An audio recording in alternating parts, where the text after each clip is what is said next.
दोस्तों, आज की हिंदी रीडिंग के इस वीडियो में मैं शेयर कर रही हूँ भगवती चरण वर्मा की कहानी प्रायश्चित। प्रायश्चित का मतलब होता है कफारा। तो चूंकि ये बड़ी कहानी है इसलिए इसको 2 हिस्सों में हम कवर करेंगे। अगर कबरी बिल्ली घर भर में किसी से प्रेम यानी मोहब्बत करती थी तो रामू की बहू से, और अगर रामू की बहू घर भर में किसी से घृणा यानी नफरत करती थी तो कबरी बिल्ली से। रामू की बहू 2 महीने मायके से पहली बार ससुराल आई थी। पति शौहर की प्यारी और सास की दुलारी। 14 वर्ष की बालिका यानी 14 वर्ष की लड़की। भंडार घर, अनाज की कोठरी जहां अनाज रखा जाता है।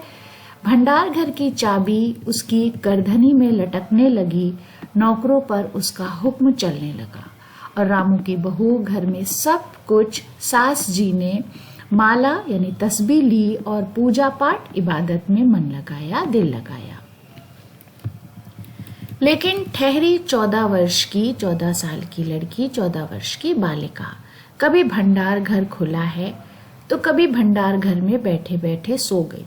कबरी बिल्ली को मौका मिला, घी दूध पर अब वो जुट गई। रामू की बहू की जान आफत में और कबरी बिल्ली के छक्के पंजे।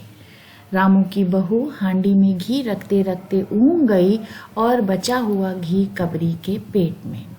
रामू की बहू दूध ढककर मिस्रानी को जिन्नस देने गई और दूध नदारत। अगर बात यहीं तक रह जाती तो भी बुरा न था। कबरी रामू की बहू से कुछ ऐसा परच गई थी कि रामू की बहू के लिए खाना पीना दुश्वार।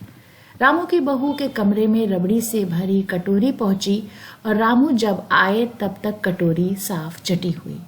बाजार से बलाई आई और जब तक रामू की बहू ने पान लगाया बलाई गायब। रामू की बहू ने तय कर लिया कि या तो वही घर में रहेगी या फिर कबरी बिल्ली ही।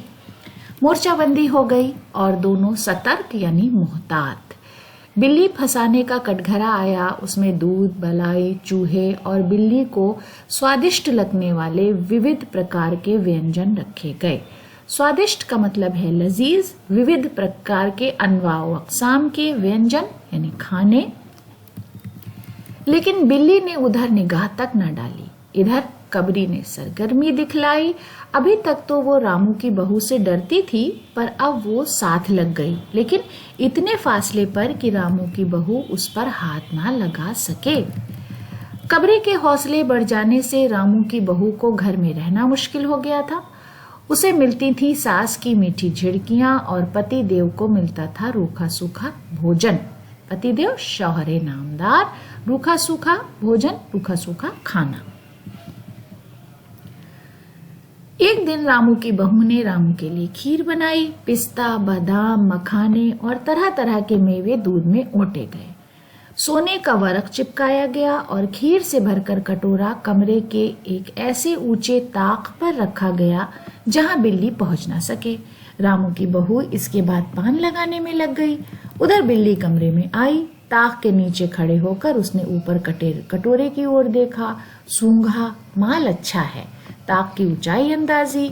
उधर रामू की बहू पान लगा रही है। पान लगाकर रामू की बहू सास जी को पान देने चली गई और कबरी ने छलांग मारी।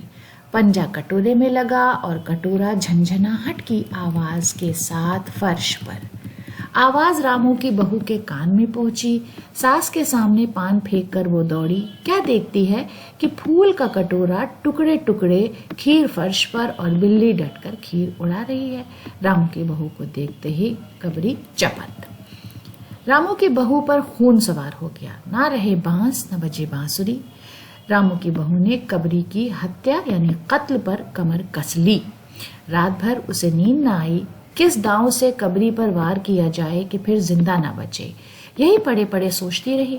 सुबह हुई और वो देखती है कि कबरी देहरी यानी दहलीज पर बैठी बड़े प्रेम से उसे देख रही है, बड़ी मोहब्बत से उसे देख रही है। रामू की बहू ने कुछ सोचा। इसके बाद मुस्कुराती हुई वो उठी। कबरी रामू की बहू को उठते ही खिसक गई। रामू की बहू के उठते ही खिसक गई। रामू की बहू एक कटोरा दूध कमरे के दरवाजे की देहरी पर यानी दहलीज पर रखकर चली गई। हाथ में पाटा लेकर वो लौटी, देखती है कि कबूरी दूध पर जुटी हुई है। मौका हाथ में आ गया, सारा बल यानी सारी ताकत लगाकर पाटा उसने बिल्ली पर पटक दिया। कबरी न हिली, न डुली, न चीखी, न चिल्लाई, बस एकदम उलट गई। आवाज जो हुई तो मेहरी झाड़ू छोड़कर, मिसरानी रसोई छोड़कर और सास पूजा छोड़कर घटना स्थल पर उपस्थित हो गईं।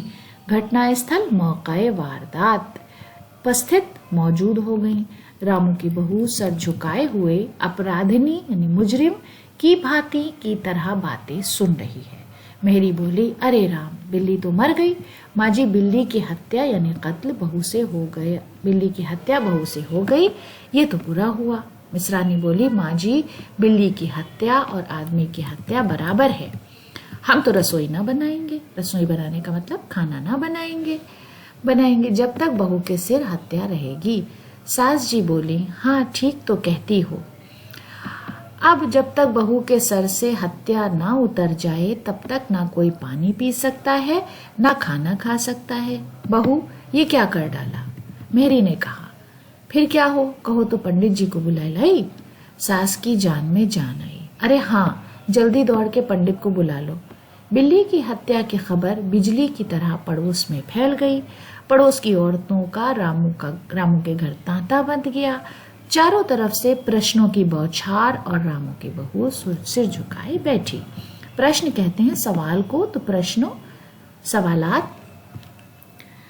पंडित परम सुख को जब ये खबर मिली उस वक्त वो पूजा कर रहे थे। खबर पाते ही वो उठ पड़े। पंडिताइन से मुस्कुराते हुए बोले, भोजन न बनाना यानी खाना ना बनाना, लाला घासी राम की पतूहो यानी बहू ने बिल्ली मार डाली है, प्रायश्चित होगा। प्रायश्चित का मतलब है कफारा।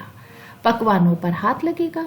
पंडित परम सुख चौबे छोटे से मोटे से आदमी थे। लंबाई 4 फुट 10 इंच, तोन का घेरा 58 इंच, चेहरा गोल मटोल, मूछ बड़ी बड़ी, रंग गोरा, चोटी कमर तक पहुंचती हुई।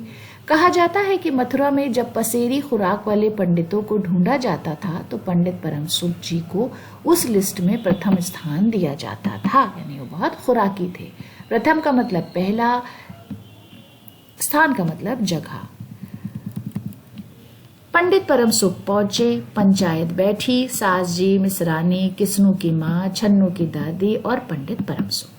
बाकी स्त्रियां यानी औरतें बहू से सहानुभूति, हमदर्दी प्रकट जाहिर कर रही थीं। किस्नू की माँ ने कहा, पंडित जी, बिल्ली की हत्या करने से कौन सा नरक मिलता है? नरक कहते हैं दोजख या जहन्नुम को। पंडित परम सुख ने पत्रा यानी जो उनके जो कागजात होते हैं देखते हुए कहा, बिल्ली की हत्या अकेले से तो नरक का नाम नहीं बतलाया जा सकता। वो मुहूर्त यानी वक्त भी मालूम हो जब बिल्ली की हत्या हुई तब नरक का पता लग सकता है। हत्या कत्ल, नरक का मतलब जहन्नुम। यही कोई 7 बजे सुबह मिसरानी ने कहा। पंडित परम सुख ने पत्रे के पन्ने उल्टे, अक्षरों यानी हुरूफ पर उंगलियां चलाई, माथे पर हाथ लगाया और कुछ सोचा। चेहरे पर धुंधलापन आया, माथे पर बल पड़े, नाक कुछ सिकुड़ी और स्वर आवाज गंभीर यानी संजीदा स्वर गंभीर हो गया। हरे कृष्ण बड़ा बुरा हुआ। प्रातःकाल सुबह सवेरे ब्रह्ममुहूर्त कहते हैं इल्म के वक्त को। बिल्ली की हत्या घोर यानी खतरनाक कुंभी पाक नरक का विधान यानी दस्तूर है।